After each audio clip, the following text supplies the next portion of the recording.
Welcome to my YouTube channel exam help. पर आज का जो लेसन प्लान का हमारे प्रकरण है वो है विटामिन के प्रकार, जो हमारे कक्षा 8 का टॉपिक है। सबसे पहले बात करते हैं हम सामान्य उद्देश्य हमारे कौन कौन से होंगे। तो सामान्य उद्देश्य में पहला हमारा सामान्य उद्देश्य क्या होगा, विद्यार्थियों में विज्ञान के प्रति रुचि उत्पन्न करना। दूसरा हमारा विद्यार्थियों में तार्किक शक्ति का विकास करना। तीसरा हमारा विद्यार्थियों में प्रयोग करके सीखने की आदत का विकास करना।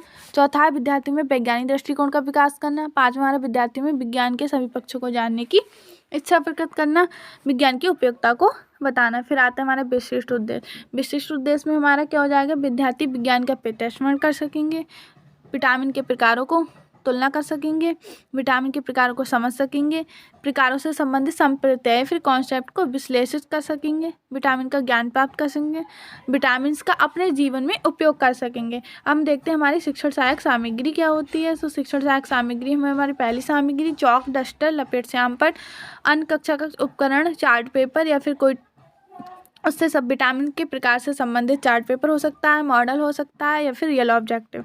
फिर है हमारा पूर्व ज्ञान। छात्र विटामिन के बारे में सामान्य जानकारी रखते हैं। अब हम प्रस्तावना प्रश्न पूछते हैं। प्रस्तावना प्रश्न में हमारा पहला प्रश्न है, छात्र पीले और लाल रंग की फलों की और सब्जियों के नाम बताइए। तो पपीता, टमाटर, संतरा, गाजर। छात्र आंसर देंगे। इन सब्जियों का प्रयोग हम किस रूप में करते हैं, भोजन के रूप में करते हैं। भोजन से हमें क्या प्राप्त, भोजन से हमें ऊर्जा, प्रोटीन और विटामिन प्राप्त होते हैं। क्या क्या प्राप्त होता है, ऊर्जा, प्रोटीन और विटामिन। फिर हमारा विटामिन किसे कहते हैं, समस्यात्मक प्रश्न हो जाएगा। फिर हमारा उद्देश्य कथन, छात्रों आज हम विटामिन के प्रकारों का विस्तारपूर्वक अध्ययन करेंगे। और फिर हमारा नेक्स्ट देखेंगे प्रस्तुतिकरण, हेडिंग पड़ जाएगी हमारी प्रस्तुतिकरण। इसमें पहला हमारा शिक्षण बिंदु है, उसमें हमारे विकासात्मक प्रश्न है, हरी सब्जियों और फलों से हमें क्या प्राप्त होता है। तो विटामिन, प्रोटीन। विधि कौन सी हो जाएगी, हमारी प्रश्नोत्तर विधि हो जाएगी। विटामिन से आप क्या समझते हैं, समस्यात्मक प्रश्न। स्पष्टीकरण करेंगे हम। विटामिन एक प्रकार के क्या होते हैं, कार्बनिक यौगिक होते हैं जो शारीरिक क्रियाओं के लिए लाभप्रद होते हैं। वसा में घुलनशील होते हैं AD और जल में घुलनशील ADE के वसा में और जल में BC। सब इधर क्या हो जाएगा हमारा, छात्र ध्यानपूर्वक सुनेंगे, समझने का प्रयास करेंगे, विधि हमारी व्याख्यान हो जाएगी। दूसरा हमारा शिक्षण बिंदु है, विटामिन ABCDE की क्या है ये विटामिन के प्रकार। विटामिन मुख्य रूप से कितने प्रकार के होते हैं, समस्यात्मक प्रश्न हो जाएगा। विधि प्रश्नोत्तर, क्योंकि प्रश्न पूछना है। अब पहला हमारा कितने, विटामिन A, विटामिन के प्रकारों को एक्सप्लेन करेंगे। विटामिन A किसमें, मछली, पपीता, गाजर, दूध आदि। फिर विटामिन E चावल, अनाज, तिलहन आदि। विटामिन C आंवला, नींबू, टमाटर, मौसमी आदि।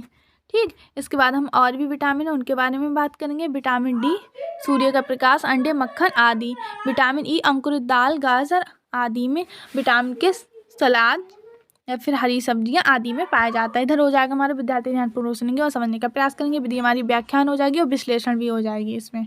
फिर तृतीय शिक्षण बिंदु हमारा सूखा क्या है, एक प्रकार का रोग है। सूखा किस की कमी से या फिर किस विटामिन की कमी से, तो विटामिन D की। विटामिन की कमी से कौन कौन से रोग होते हैं, हमको क्या करना है, समस्यात्मक प्रश्न हो गया, इसका स्पष्टीकरण हमको बच्चों को देना है। तो विटामिन की कमी से विभिन्न प्रकार के रोग हो सकते हैं, जैसे विटामिन A से रतौंधी हो सकती है, B से क्या, बेरी, C से हमारा स्कर्वी, मसूड़ों में सूजन, D से सूखा, E से क्या है, जनन शक्ति कमजोर हो जाती है, और K क्या है, रक्त का ना जमना, रक्त नहीं जमता है इससे, के की कमी से। फिर छात्र ध्यानपूर्वक सुनेंगे, बस समझने का प्रयास करेंगे, विधि हमारी व्याख्यान हो जाएगी। उसके बाद देखते हैं हम हमारा श्यामपट्ट सारांश। छात्र अध्यापका छात्रों को श्यामपट्ट पर लिखे कार्य का करने का निर्देश देगी लिखने का, और स्वयं कक्षा में घूम कर निरीक्षण करेगी। पुनरावृत्ति प्रश्न में क्या हो जाएगा, विटामिन A का मुख्य स्रोत कौन कौन से हैं, जल में घुलनशील विटामिन कौन सा है, या फिर विटामिन कितने प्रकार के होते हैं, विटामिन को कौन कौन से रोग होते हैं। पुनरावृत्ति प्रश्न में हम वही प्रश्न पूछते हैं जो हमने बच्चों को समझाया होता है, उसी से रिलेटेड। फिर हमारे गृह कार्य, विटामिन क्या होता है, विटामिन के प्रकारों का विस्तारपूर्वक अध्ययन किए। फिर हमारी निरीक्षण टिप्पणी जो हमारे अध्यापक द्वारा हमको दी जाती हैं।